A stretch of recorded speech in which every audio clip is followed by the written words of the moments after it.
ஆட்டத்தில் batsman எதிரணியிடம் catch கொடுத்து விட்டார் என்று சொல்வதை கேட்டிருப்பீர்கள். அப்படி சொன்னதையெல்லாம் கணக்கில் எடுத்துக் கொள்ளக் கூடாது. கேட்ச் கொடுப்பது என்றால் இப்படித்தான் கொடுக்க வேண்டும்.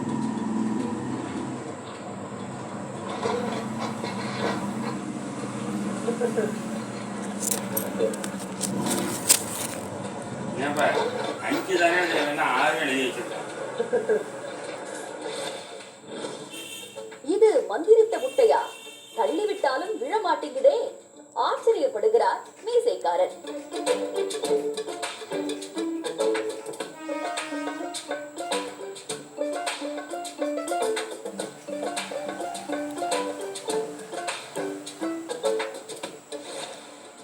ஒன்று, 2, 3, 4 என்று வரிசையாக வைத்துள்ள பொருட்களை 4, 3, 2, 1 என்ற வரிசைக்கு ஒரே நகர்த்தலில் மாற்ற வேண்டும் என்பது சவால். கற்றுக்கொள்ளுங்கள், மற்றவர்களுக்கும் சவால் விட்டு வேடிக்கை பாருங்கள்.